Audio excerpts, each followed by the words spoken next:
ज्योतिष के तमाम प्रिय दर्शकों का आज के हमारे कार्यक्रम में बहुत-बहुत स्वागत और अभिनंदन। आज आप सोच रहे होंगे हम कहाँ पे हैं और यहाँ पर हम क्या चर्चा करेंगे। हम इस समय बहुत एक सुंदर जंगल में हम लोग भ्रमण करने आए थे और लगातार हमारे सीरीज में हम यहाँ पर प्रत्येक राशि के अनुसार देवगुरु के महापरिवर्तन पर आपके साथ चर्चा कर रहे हैं। 2024 और 25 किन संभावना के साथ आपके साथ रहेगा, क्या संभावनाएं बनेंगी, किस प्रकार से यह गोचर काल देखा जाएगा, क्या लाभ आप इससे ले सकते हैं और साथ ही साथ महा उपाय की भी हम लोग बात करेंगे। तो लगातार हम चर्चा कर रहे हैं। आज आपकी राशि यानी वृश्चिक राशि पर बात करेंगे। क्या संभावनाएं वृश्चिक राशि के लिए बन रही हैं? देवगुरु राशि परिवर्तन 2024 2024 और 25 पर हम लोग चर्चा करेंगे। हम लोग बृहद चर्चा करेंगे, साथ ही हम लोग इस बात पर भी डिस्कस करेंगे कि एक महा उपाय के तौर पर हम लोग किस प्रकार से किन उपायों को कर सकते हैं कि 2024 और 25 आपके लिए और भी बेहतर बने।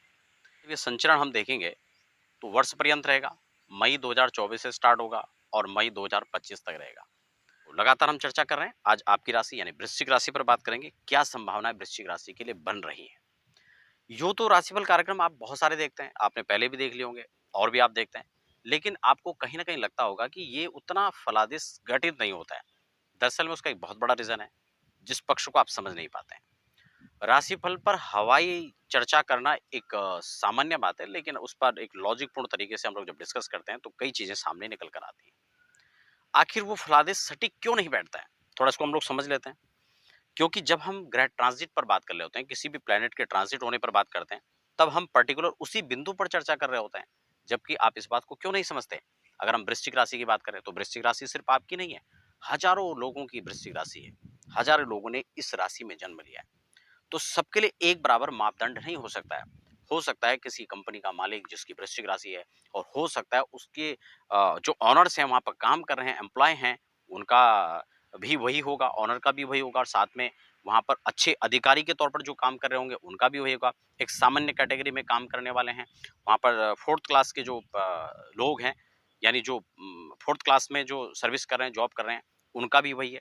लेकिन इसका मतलब ये नहीं कि उनका सबका वृश्चिक राशि है तो सबको एक बराबर उसका लाभ मिलेगा। क्यों? ये प्रभाव अलग-अलग कैसे होंगे? क्योंकि जिस समय में उन्होंने जन्म लिया है, हो सकता है उस समय के ग्रह नक्षत्रों की जो संभावना है वो कुछ अलग रही होंगी। उसकी डिग्रीज़ अलग हो सकती हैं, उनकी महादशाएँ अलग हो सकती हैं। हो सकता है उनकी बहुत अच्छे ग्रह की दशा चल रही हो, जिससे उसको अच्छा लाभ मिल पा रहा है। तो इसलिए ये सिर्फ़ गोचर की बात है। जन्मपत्री देखने के लिए और उसके फलादेश के लिए हम 3 बिंदु होते हैं, जन्मकालिक ग्रह, दशाएँ और ट्रांज़िट जो हर समय ग्रह करते हैं। तो आज हम उसी ग्रह पर बात करेंगे, उसमें देवगुरु राशि परिवर्तन पर। जुपिटर धन के कारक हैं, ये आपके संतति के कारक हैं, ये विवाह के कारक हैं और इस बार वृश्चिक राशि के लिए तो बहुत अच्छी संभावनाएँ बन रही हैं, क्योंकि 7th हाउस के अंदर आपका देवगुरु बृहस्पति रहेंगे। 7वें भाव का मतलब होता है कि आपके पार्टनर का लाइफ लाइफ चाहे आपके लाइफ पार्टनर हो, लव पार्टनर हो, बिज़नेस पार्टनर हो, इन तमाम सभी चीज़ों का अगर हम प्रेडिक्ट करते हैं, उनको कहीं न कहीं देखते हैं, तो उसके लिए हमें 7th हाउस की आवश्यकता पड़ती है।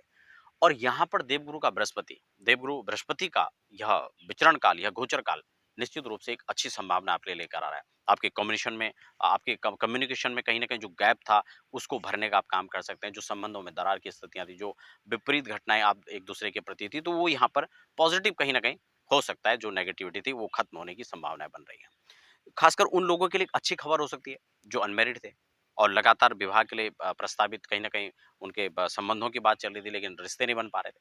उनके लिए बहुत अच्छा हो सकता है। एक-दूसरे से रूठे हुए थे, तो मनाने का समय हो सकता है। जो लोग रिलेशनशिप में थे और कहीं न कहीं विवाह के लिए प्लान कर रहे थे, उनके लिए अच्छी संभावना हो सकती है। तो कुल मिलाकर देवगुरु का यह परिवर्तन काल आपके लिए एक महापरिवर्तन लेके आ रहा है।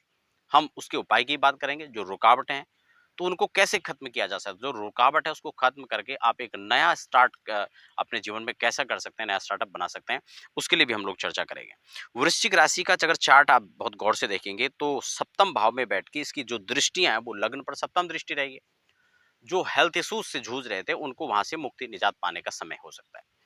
महत्वपूर्ण दृष्टि आप देखेंगे तो 11th हाउस पर पड़ रही है, जहाँ बुध का घर है। यहाँ पर आप इस रूप में इसको देख सकते हैं कि आपकी अर्निंग के स्रोत बढ़ेंगे और ये भी मल्टीपल तरीके से। हो सकता है आप शेयर में निवेश कर रहे हैं, गोल्ड में निवेश कर रहे हैं, प्रॉपर्टी में निवेश कर रहे थे, तो वहाँ से जो एक अच्छी रिकवरी है, वो आप कर सकते हैं। आपने कोई प्लॉट लिए हुए थे, उनको आप सेल कर सकते हैं समय काल में। और वहाँ से एक अच्छा लाभ मुनाफा आपको प्राप्त हो सकता है। जो शेयर लिए हुए थे उन शेयर का आपको अच्छा लाभ मिल सकता है। गोल्ड में निवेश कर सकते हैं और खासकर पब्लिक का सपोर्ट आपको बहुत अच्छा मिलेगा। पब्लिक डीलिंग आप करते हैं, कंसल्टेशन का आपका काम है, तो वहाँ से एक अच्छी संभावना बनती है। तो ये धन के कारक, धन के भाव पर दृष्टि होना, अर्निंग के भाव पर, क्योंकि हम धन को 2 जगह से देखते हैं, second house, 11th house. 11th यानी अर्निंग, तो आपके मल्टीपल तरीके से अर्निंग के योग यहाँ पर बनते हुए नजर आ रहे हैं। इसकी महत्वपूर्ण दृष्टि पराक्रम के भाव पर पड़ेगी। देखिए यहाँ पर 2 चीज होती हैं। एक तो होता है मेहनत करता है व्यक्ति, लेकिन फिर भी नहीं मिल रहा। एक मेहनत ही नहीं करना चाहता कोई, तो कैसे मिलेगा?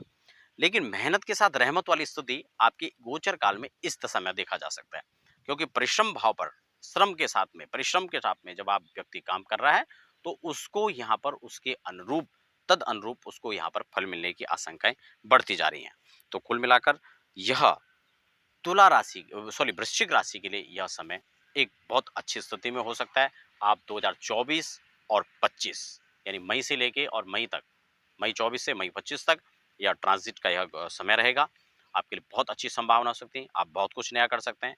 बस आपको चलते रहना है। चरैवेति सूत्र का अनुपालन आपको करना है और आप इस खूबसूरत वातावरण के साथ में आप देख पा रहे होंगे कि यह भी एक उसी का नतीजा है कि हम आपके लिए लगातार इस कार्यक्रम को लेकर के आ रहे हैं। भ्रमण में भी हम कैसे आपके साथ कुछ नया लेकर आएँ, कुछ नया कैसे जोड़ सकते हैं, उसका हमारा लगातार प्रयास रहता है। तो आशा करता हूँ आपको व्यू तो अच्छा लग ही रहा होगा, कार्यक्रम भी अच्छा लग रहा होगा। चैनल को सब्सक्राइब नहीं किया तो आप चैनल को सब्सक्राइब कर लीजिए, वीडियो को लाइक कर लीजिए और हाँ, अपने इष्ट मित्रों के साथ शेयर जरूर करें। वृश्चिक राशि के लिए महाउपाय की चर्चा हम कर लेते हैं। वृश्चिक राशि, वृश्चिक राशि का यूं तो स्वामी मंगल होता है। आपको मंगल की उपासना करनी चाहिए, खासकर जो प्रॉपर्टी का लाभ लेना चाहते हैं, जो वाहन का लाभ लेना चाहते हैं। लेकिन इस गोचर काल में आप बृहस्पति के बीज मंत्र का जप कर सकते हैं और साथ ही साथ आप ऋण मोचन का पाठ करें। आपको प्रॉपर्टी के बहुत अच्छे लाभ मिलने की संभावना है और मल्टीपल तरीके से आपकी अर्निंग के स्रोत बढ़ने के यहाँ पे स्थितियां नजर आ रही हैं। कुल मिलाकर के संभावना यहाँ पर आपके लिए अच्छी बढ़ती हुई नजर आ रही हैं और इस गोचर काल के अंदर आप इन लाभों को ले सकते हैं। प्रॉपर्टी में इन्वेस्ट अगर आप करते हैं तो ये कई गुना बढ़कर आपको मिलेगा। यहाँ पर बहुत अच्छी बात यह है कि क्योंकि देवगुरु धन के कारक होते हैं, संतति के कारक होते हैं, आपके कहीं न कहीं आपके नौकरी के कारक आप इनको कह सकते हैं। तो ये संभावनाएँ यहाँ पर इस प्रकार से आपको दर्शा रही हैं। अगर आप इस रूप में बृहस्पति का अगर आप मान के चलें, आप उपाय आप कर लेते हैं, तो जो नेगेटिव प्रभाव है उससे आप बच सकते हैं देवगुरु के। तो आपको बीज मंत्रों का जप करना चाहिए। वैसे तो जिनकी कुंडली में शुभ है उनको भी और शुभ प्राप्त होगा, लेकिन अशुभ फल की बात करें तो उसके निजात पाने के लिए आप खुद आप इसके बीज मंत्र का जप कर सकते हैं। बीज मंत्र ओम ग्राम ग्रीम ग्रौम सह गुरुवे नमः। फिर से नोट कर लीजिए, ओम ग्राम ग्रीम ग्रौम सह गुरुवे नमः। इस मंत्र का आप जप कर सकते हैं। प्रत्येक दिन 2 माला, 4 माला, 10 माला, 11 माला, जितना संभव हो सकते हैं आप अधिक से अधिक उसको बढ़ा सकते हैं, क्योंकि डोज आपको बनानी है। कितनी आपकी रिक्वायरमेंट है, कितनी समस्याएं हैं, उसके आधार पर आप कर सकते हैं। और खास अच्छी बात है, बीज मंत्र के साथ साथ अगर आप सामर्थ्यवान हैं, आप और अच्छा लाभ लेना चाहते हैं, तो आप वैदिक मंत्रों का ब्राह्मणों से जप करवा सकते हैं या वैदिक शांति उसकी करवा सकते हैं।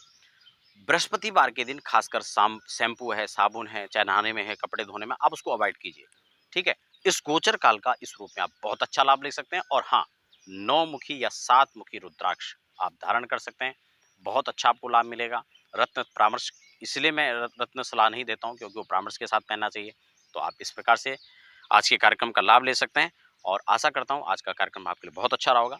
मिलते हैं फिर नए कार्यक्रम के साथ, तब तक के लिए हमें दीजिए इजाज़त। धन्यवाद।